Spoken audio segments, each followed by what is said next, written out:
Nah, jadi kita sekarang sudah mengetahui bahwa asal-usul kitabnya orang Kristen itu dari mana kita sudah tahu. Jadi ya, ketika kitabnya orang Yahudi tadi menjadi bagian daripada kitab orang Kristen, dan maknanya atau maksud atau tafsirnya sudah berubah karena sudah dirubah-rubah oleh orang Kristen, sehingga kitabnya orang Yahudi yang merupakan, mungkin kalau dibagi begini nih, yang tebal ini kan 2/3-nya kitab Kristen nih ya. Ya Pak ya, kalau kita bagi ya, ini ya, 2/3-nya nih.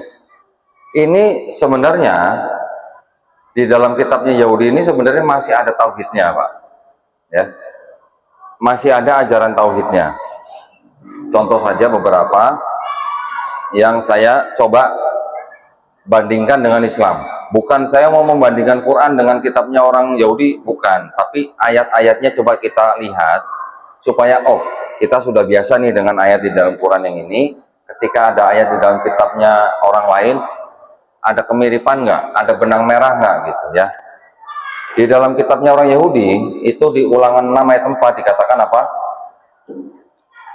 Shema Israel, Adonai Elohenu, Adonai Ehad. Itu bahasa Ibrani Pak. Artinya, dengarlah hai bangsa Israel, Tuhan Allah kita, Tuhan itu Esa. Mirip nggak Pak dengan Qul huwallahu ahad? Ya, kurang lebih begitu. Ini kita coba bandingkan, bukan untuk membandingkan Quran kita yang murni firman Allah dengan perkataan manusia, tetapi ada ayat-ayat yang memang masih ada garis benang merahnya gitu. Ya. Nanti ada lagi di Bilangan 23 ayat 19 dikatakan apa? Tuhan bukan anak manusia. Tuhan bukan manusia. Mirip nggak Pak dengan lam yalid walam yulad? Mirip. Ada kemiripan ya? Ada, samaan. Nanti ada di Keluaran 9 ayat 14. Tidak ada yang seperti aku di seluruh bumi. Mirip nggak Pak dengan walam yakullahu kufuwan ahad? Mirip. Ya, ada kemiripan. Jadi di dalam kitabnya orang Yahudi itu memang masih ada ketauhidan gitu Pak. Mohon maaf. Ya. Yes. Nah, nanti ada lagi di Keluaran 33:20 bahwa engkau Nabi Musa alaihissalam itu tidak dapat memandang wajahku. Tidak ada manusia yang memandang aku dapat hidup. Gitu. Mirip nggak Pak? Mirip. Nah, di Quran kita juga ada ayat ya. Nabi Musa alaihissalam minta melihat Allah itu baru istilahnya apa? Baru ditampakkan di gunung. gunung. Ditampakkan di gunung sudah pingsan. Ya. Belum ke wajahnya. Ya. Jadi ada kemiripan. Nanti ada lagi di dalam 1 Raja-Raja 8 ayat 27, langit yang menguasai segala langit itu tidak dapat memuat Tuhan. Berarti dia di dalam kitab Yahudi mereka mengakui ada lebih dari satu langit. Kita di Islam juga mengenal 7 langit. Kan? Nanti ada lagi di Maliaki 3 ayat 6. Tuhan tidak berubah. Di Ayub 9:32, Tuhan bukanlah manusia. Hosea 11 ayat 9, Tuhan bukanlah manusia. Banyak hal-hal seperti itu ya, yang masuk atau mirip atau sama dengan Quran surat Al-Ikhlas gitu. Nah, jadi di dalam orang Yahudi mereka juga bertauhid Pak. Tidak percaya Tuhan itu bisa jadi manusia. Tapi tiba-tiba ketika masuk ke dalam agamanya orang Kristen, tiba-tiba Tuhan yang di sini dikatakan bukan manusia, bukan anak manusia, tidak berubah. Tiba-tiba di kitabnya orang Kristen jadi Yesus. Itu yang ada perubahan apa? Konsep ketuhanan. Ya. Terus kemudian di kitabnya orang Yahudi juga konsep keselamatannya itu tidak ada manusia bisa menebus dosa orang lain. Ya. Seorang anak tidak dapat menanggung kesalahan ayahnya. Seorang ayah tidak dapat menanggung kesalahan anaknya. Itu ada di Ulangan 24 ayat 16. Nanti diulang lagi di Yeskiel 18 ayat 20. Yang berdosa itu yang mati. Setiap manusia bertanggung jawab atas perbuatannya masing-masing. Nanti ada lagi di kitab Yesaya pasal 1 ayat 16 sampai 18 dikatakan Bertobat lebih baik daripada mempersembahkan hewan kurban. Basuhlah, jauhkanlah perbuatan-perbuatan jahatmu dari depan mataku, mata Tuhan maksudnya. Berhentilah berbuat jahat, belajarlah berbuat baik, kendalikan orang kejam. Sama nggak Pak dengan amar ma'ruf nahi mungkar? Mirip ya? Mirip, mirip. Belalah hak anak-anak yatim, perjuangkanlah perkara janda-janda. Persis. Ya, baiklah marilah kita berperkara firman Tuhan gitu tulisnya. Jikalau dosamu merah seperti kirmisi, akan menjadi putih seperti salju. Jikalau dosamu merah seperti kain kesumba, akan menjadi putih seperti bulu domba. Kalau kita menggunakan akal sehat Pak, ada ayat-ayat seperti itu. Dosamu mau merah seperti apapun bisa menjadi putih seperti salju atau bulu domba. Artinya perlu nggak ada orang yang harus mati di atas kayu salib buat menebus dosa kita? Gitu? Nggak perlu. Mudah sebenarnya kan. Tapi ketika masuk ke dalam konsep Kristen, yang di Kristen yang di Perjanjian Baru ini sebenarnya juga bisa dibagi menjadi dua lagi Pak. Bagi duanya bagaimana? Di dalam yang Kristen yang Perjanjian Baru ini ada yang disebut dengan 4 gospel ya. 4 gospel itu yang mereka sebut dengan Injil gitu. Kita umat Islam jangan sebut itu Injil, sebut saja gospel gitu Pak. Ada 4 kitab yang namanya Matius, Markus, Lukas, Yohanes. Yang ini yang menceritakan dari Yesus lahir sampai disalib sampai diangkat. Ini ada di 4 kitab ini ya. Terlepas daripada masalah Yesus disalib atau tidak ya, di mana kita umat Islam tidak mengimani bahwa Nabi Isa alaihissalam tidak dibunuh dan tidak disalib, tetapi dari 4 gospel itu kalau kita baca, itu sebenarnya Yesus tidak pernah mengajarkan Kristen atau kekristenan, tidak pernah ya. Karena kalau Kristen imannya itu apa? Orang Kristen harus percaya bahwa Yesus sudah mati di atas kayu salib untuk menebus dosa mereka dan mengaku Yesus sebagai Tuhan. Itu akidahnya orang Kristen gitu. Tapi Yesus sendiri di dalam kitab 4 gospel itu tidak pernah mengaku sebagai Tuhan. Bahkan dia hanya mengaku sebagai nabi. Matius 13 ayat 57. Ya, seorang nabi dihormati di mana-mana kecuali di rumahnya sendiri.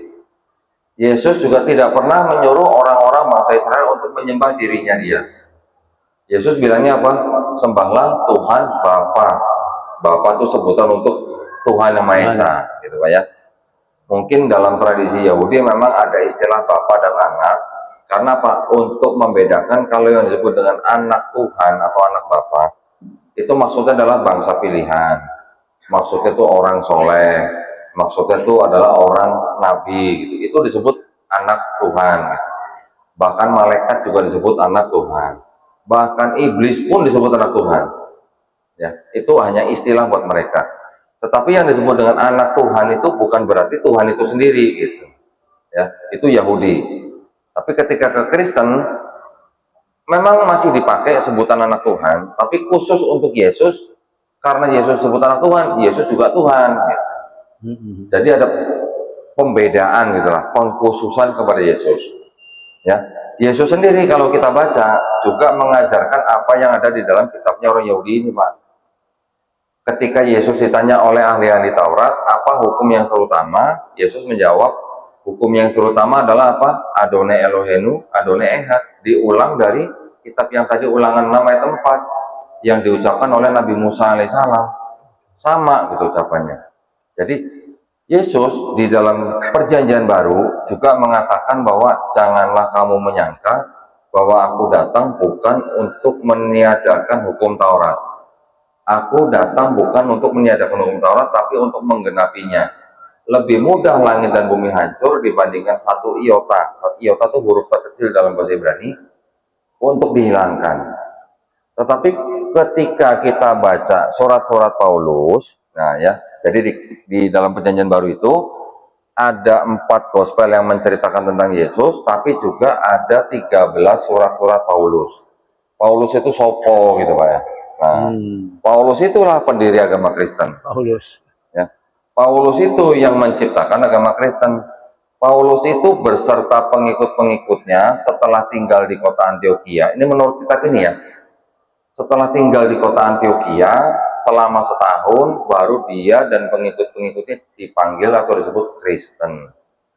Yesusnya sendiri sudah nggak ada, dan Yesus tidak pernah mengajarkan Kristen. Ya.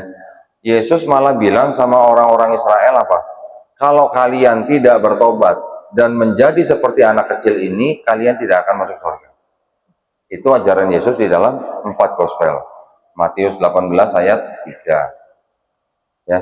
Tetapi itu semua berubah ketika Paulus dan teman-temannya disebut sebagai Kristen setelah mereka tinggal di kota Antioquia selama setahun. Karena apa? Karena Paulus mengajarkan sesuatu hal yang baru. Ya. Sesuatu hal yang baru itu apa? Yang paling kelihatan utama itu adalah dosa waris. Dosa waris itu adalah yang dianggap dosa yang dilakukan oleh Nabi Adam dan Hawa, itu diteruskan atau menjalar kepada keturunannya. Ya, itu ajaran Paulus. Yesus nggak pernah ngajarin dosa waris. Nah, jadi ada perbedaan antara tokoh Yesus dan tokoh Paulus di dalam satu kitab yang sama ini. Berarti kalau begitu, kalau orang Kristen itu sebenarnya ngikut Yesus atau ngikut Paulus gitu. Yang dilakukan oleh orang Kristen adalah mengikuti ajaran Paulus. Paulus, tidak Yesus. Bukan Yesus, tapi orang Kristen menyembah Yesus gitu. Jadi orang Kristen itu menyembah Yesus tapi ngikut ajaran Paulus. Sekarang kalau kita baca lagi Pak, Yesus di dalam kitab Kristen ini doanya sujud. Yesus disunat. Yesus juga puasa 40 hari malah. Yesus juga tidak pernah diceritakan makan babi. Ya, ketika Yesus jenazahnya diturunkan, jenazahnya dikafanin. Nah sekarang umat beragama apa yang sholatnya sujud, disunat, puasa, nggak makan babi, jenazahnya dikafanin? Nah kan malah kita, ya kan? Ya. Berarti kalau begitu kan bisa dikatakan kita malah yang mengikuti sunnah Yesus dalam Bible. Kalau begitu kita. Tapi kan yang kita lakukan sekarang, walaupun banyak kemiripan, tapi kan syariat yang kita jalankan ini adalah syariat yang sudah disempurnakan di dalam Quran dan Sunnah. Itu ya. Tapi kan mirip dengan yang dilakukan Yesus dalam Bible. Gitu. Yesus juga mengajarkan La ilaha illallah Isa Rasulullah. Ada ayatnya, Yohanes 17 ayat 3. Inilah hidup yang kekal untuk mengenal engkau satu-satunya Allah yang benar dan mengenal Yesus Kristus yang kau utus. Nah, kalau diterjemahkan ke bahasa Arab kan jadi La ilaha illallah Isa Rasulullah. Tapi yang berbeda nanti ketika kita baca ajaran Paulus. Paulus mengatakan jika kalian ini maksudnya orang non-Yahudi gitu ya.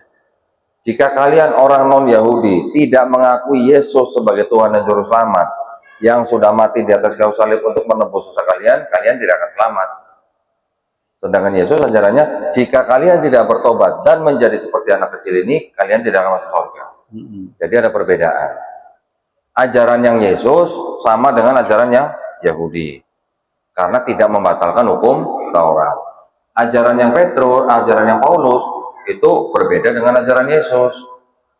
Paulus bilang, karena Yesus sudah mati di atas kayu salib, maka hukum Taurat itu sudah dibatalkan. Yang ngomong Paulus, katanya nih ya. Padahal yang menurunkan hukum Taurat siapa? Kan Tuhan, Tuhannya Nabi Musa, Tuhannya Nabi Abraham, Tuhannya Nabi Ismail, Ishak dan Yakub. Yang menurunkan hukum Taurat itu Tuhan, tapi Paulus berani mengatakan bahwa Yesus sudah mati di atas kayu salib untuk membatalkan hukum Taurat. Sedangkan Yesus sendiri bilang, jangan kamu menyangka aku datang untuk membatalkan hukum Taurat. Aku datang bukan untuk membatalkan, tapi untuk menggenapi. Gitu. Nah, ada perbedaan. Cuman saya nggak tahu juga sampai ke Al-Quran. Ya, dilengkapi. Cuman saya nggak tahu juga kenapa orang Kristen tuh kok ya nggak ngelihat gitu loh perbedaan-perbedaan itu. Ya, saya juga dulu waktu jadi Kristen juga nggak ngelihat gitu Pak. Karena memang setiap minggu kalau kita dengerin pendeta khotbah, ya yang dibacakin ya ayat-ayat yang pilihan semua dari pendeta. Ya, tidak dibanding-bandingkan begitu gitu, walaupun dalam satu kitab, kalau dibanding-bandingkan aja tuh udah banyak kontradiksi gitu loh. Baru dari perjanjian lama ke perjanjian baru aja konsep ketuhanannya sudah kontradiksi, konsep keselamatannya juga udah kontradiksi. Nah, ya. Nah, ini alhamdulillah kita bisa mengetahui. Jadi suatu saat ketika kita bertemu dengan orang Kristen atau misionaris, kita sudah Siap. bisa siap gitulah. Satu lagi perbedaan antara Yahudi dan Kristen. Di dalam Yahudi ini juga mengenal konsep yang namanya satrio piningit gitu, Pak. Ya, ada tokoh nanti akan datang pada suatu masa, tidak tahu kapan. Tokoh ini yang akan membebaskan mereka dan menjadi raja buat orang Israel. Ya, satrio peningit lah ya. Istilahnya apa? Di sini Mesias. Gitu. Mesias itu artinya diurapi. Kalau di tradisi Yahudi, orang yang diurapi dengan minyak di kepalanya itu adalah seorang imam, seorang raja, dan seorang nabi. Kristen menggunakan konsep Mesias itu yang dikatakan di dalam kitab orang Yahudi ini akan datang. Oleh Kristen diklaim bahwa Mesias itu adalah Yesus. Yesus itu adalah Mesias yang dijanjikan dalam kitab Tanakh. Kita Islam juga mengimani bahwa Nabi Isa sebagai Al-Masih. Betul kan? Tetapi konsep Al-Masihnya itu, walaupun Al-Masih itu artinya kurang lebih juga mirip dengan yang diurapi, tapi lebih masuk ke dalam arti yang mengusap gitu. Jadi Nabi Isa alaihissalam diberikan kekuasaan atau mujizat untuk menyembuhkan orang sakit, untuk membangkitkan orang mati dengan cara mengusap. Ya, ada 3 agama yang konsep sama-sama Al-Masih atau Mesias, tapi konsepnya berbeda. Yahudi, Mesias itu datangnya nanti, belum datang sampai sekarang. Kalau sudah ada firman Tuhan baru datang. Datangnya kapan? Nanti. Ya kapan? Ya nanti. Tunggu apa? Tunggu firman Tuhan datang gitu. Nanti Mesias yang mau datang itu, kata orang Yahudi, menurut kitab ini, dia harus manusia, murni manusia. Bukan Tuhan yang jadi manusia. Gitu. Kalau Kristen kan Yesus dianggap Tuhan. Berarti sudah nggak cocok nih dengan kitabnya Yahudi. Orang Yahudi juga bilang, manusia itu yang datang, Mesias, harus keturunan Raja Daud melalui anaknya Salomo, atau yang kita kenal Nabi Daud alaihissalam dan Nabi Sulaiman alaihissalam. Harus benar-benar manusia, keturunan Daud melalui Salomo. Yesus di sini diceritakan lahir dari Roh Kudus, tidak punya ayah kandung. Kalaupun ada ayah, itu adalah ayah tiri, namanya Yusuf. Di Islam kita tidak mengenal Maryam mempunyai suami, ya kan? Jadi ketika dianggap Yesus itu adalah Mesias yang dijanjikan, ditolak sama orang Yahudi karena Yesus itu anak adopsinya Yusuf, maka tidak bisa diterima sebagai keturunan Daud melalui Salomo. Memang Yusuf dianggap keturunan Daud melalui Salomo. Ya. Tapi karena tidak ada hubungan darah antara Yesus dan Yusuf, makanya sama orang Yahudi ditolak. Kalau di dalam Yahudi, Pak, untuk menentukan orang itu orang Yahudi atau bukan, itu dilihat dari darah ibunya. Tapi kalau untuk menentukan sukunya suku apa, dilihat dari darah ayahnya, begitu ya. Nah, itu juga merupakan satu hal yang ditolak oleh Yahudi. Terus kemudian orang Yahudi bilang, Mesias yang akan datang itu nanti akan datang ketika di seluruh dunia sudah tidak ada orang mengangkat senjata. Artinya sudah tidak ada perang. Nah, di Kristen, kalau Yesus disebut sebagai Mesias yang dijanjikan, Yesus lahir, sampai sekarang masih ada perang kan, Pak? Ya kan? Belum lama di Gaza juga tanggal 7 Oktober kan juga perang istilahnya. Masih ada perang di seluruh dunia. Jadi tidak masuk kriteria Mesias di sini. Juga dikatakan yang terakhir, orang Yahudi bilang, Mesias yang akan datang itu akan datang ketika setiap manusia sudah mengenal Tuhan. Dan Mesias itu nanti datang cukup sekali. Bukan datang menyelesaikan misi, pergi, terus nanti balik lagi gitu. Ya, kalau Yesus kan diceritakan sudah datang menyelesaikan misi, kemudian sudah diangkat, nanti akan kembali lagi. Ya, walaupun kita di Islam juga sebagian besar mengimani bahwa Nabi Isa alaihissalam nanti akan datang lagi, akan membunuh Dajjal, mematahkan tali, membunuh babi, ya. Tapi umat Islam menantikan kedatangan Nabi Isa alaihissalam itu bukan sebagai Tuhan. Tidak ada yang menyembah Nabi Isa alaihissalam di dalam Islam, gitu ya. Tapi kalau Kristen, mereka menunggu Yesus datang sebagai hakim yang adil dan sebagai Tuhan. Itu tidak masuk dalam konsepnya Yahudi. Tidak ada Mesias yang jadi Tuhan. Ya. Ini kurang lebihnya, ya. Ini garis besarnya saja. Perbedaan dalam konsep ketuhanan, dalam konsep keselamatan, dan juga dalam konsep Mesias, ya, antara Yahudi, Kristen, dan Islam. Tetapi yang Kristen ini kan, kalau boleh dikatakan, beda sendiri dibandingkan Yahudi dan Islam. Kalau bedanya Yahudi dan Islam, hanya mereka tidak menerima Nabi Muhammad SAW sebagai nabi mereka. Mereka mengakui Nabi Muhammad SAW sebagai nabi, tapi bukan untuk bangsa mereka. Ya, mereka mengakui bahwa Nabi Muhammad adalah seorang nabi, tapi bukan untuk bangsa Israel, karena Nabi Muhammad SAW tidak berasal dari bangsa mereka. Gitu ya. Nah, kita sebagai umat Islam, sekarang kita harus berhati-hati. Hati-hatinya bagaimana? Tadi kita sudah melihat ini tulisannya Alkitab, gitu kan? Ini tulisannya Injil. Ini ada sebutan Tanakh atau Torah, gitu kan? Di Quran kita sering disebutkan ada kitab Taurat, Zabur, Injil, gitu Pak? Iya. Pertanyaannya adalah, apakah yang dimaksud kitab Taurat, Zabur, Injil itu kitabnya orang Yahudi dan kitabnya orang Kristen? Itu yang jadi pertanyaan kita, Pak. Ya, ini penting buat kita. Tadi kan saya bilang, jangan sebut Alkitab, jangan sebut Injil. Tapi di Quran kita disebutkan Taurat, Zabur, Injil. Kita harus bertanya, apakah kitab Taurat, Zabur, Injil itu kitabnya orang Yahudi dan kitabnya orang Kristen? Jawabannya bukan. Bukan, Pak, ya. Saya berani pastikan, ya. Karena apa? Karena menurut kalangan mereka sendiri, menurut kalangan ahli-ahli akademisi mereka, yang disebut dengan Tanakh ini sudah terbukti bukan tulisan Nabi Musa, bukan tulisan Nabi Daud alaihissalam. Jaraknya terlalu jauh, Pak. Jarak dengan Nabi Musa 1000 tahun, jarak dengan Nabi Daud 500 tahun. Kalau yang ini, yang Injil, yang Perjanjian Baru, jarak penulis dengan Yesus itu paling cepat hanya sekitar 18 tahun, ya.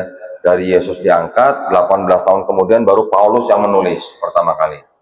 Setelah itu baru tambah lagi sekitar 13 tahun baru Markus yang menulis. Jadi jaraknya jauh. Dan lagi pula 4 gospel yang tadi, Matius, Markus, Lukas, Yohanes, itu adalah kitab-kitab yang anonim. Artinya tidak tahu siapa yang nulis gitu.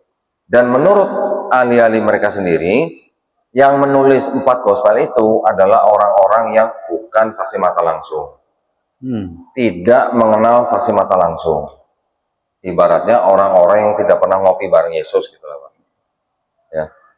Jadi artinya, kalau begitu berarti kitabnya orang Yahudi dan kitabnya orang Kristen ini bukan Taurat, Zabur, Injil yang dimaksud oleh Quran.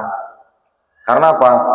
Karena yang dimaksud dengan Quran, Taurat, Zabur, Injil adalah wahyu-wahyu Yang sama. yang diturunkan Allah SWT kepada Nabi dan Rasulnya untuk Bani Israel pada zaman itu. Setuju nggak, Pak? Setuju. Kebenarannya sama.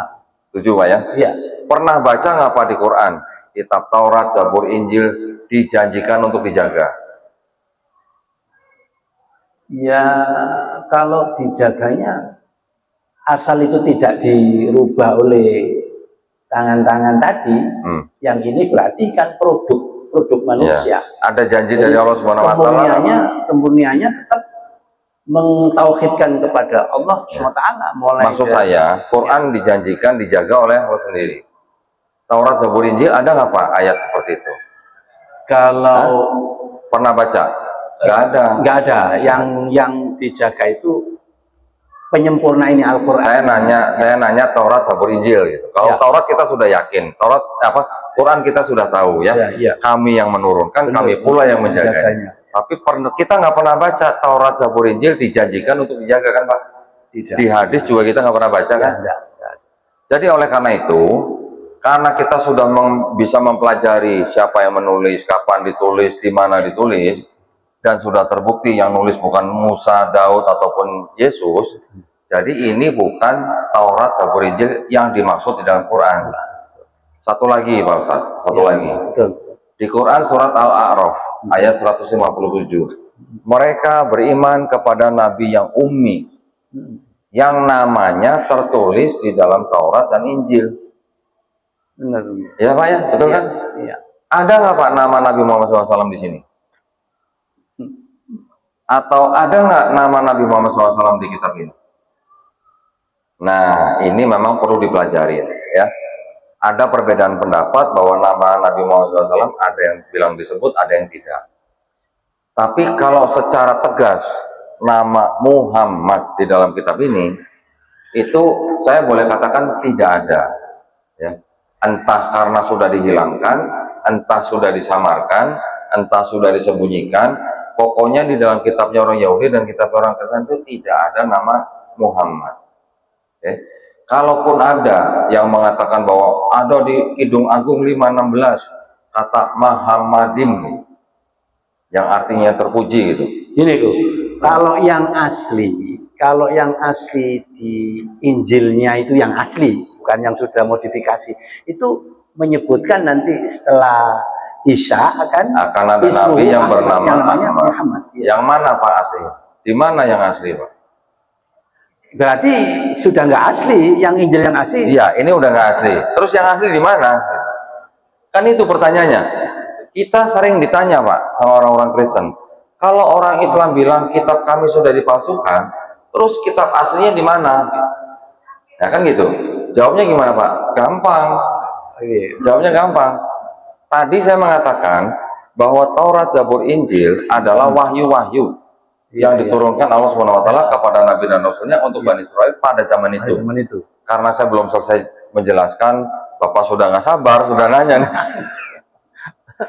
Pertanyaan saya sekarang gini Pak, wahyu itu bentuknya seperti apa? Nah, wahyu bentuknya seperti apa? Kalau kita ngopi, kita dapat ilham atau dapat wahyu Pak? Dapat ilham ya, ngopi ya. Nah, kalau wahyu kan konotasinya untuk Nabi Pak. Ya, kalau kita manusia biasa mungkin dapat ilham gitu kan. Ngomong-ngomong ngopi, jadi saya minum dulu Pak ya, sebentar ya. Ya. Dapat ilham, dapat karomah. Kalau Nabi mukjizat. Ya, kalau Nabi ya wahyu. Wahyu itu apa? Wahyu itu jadi adalah pesan atau pengetahuan dari Allah SWT kepada nabinya yang langsung masuk ke dalam kalbunya Nabi. Betul nggak Pak? Betul. Kalau kata kitab itu artinya apa Pak? Dalam konteks Quran, kitab Taurat, kitab Zabur, kitab Injil itu kitab itu artinya apa Pak?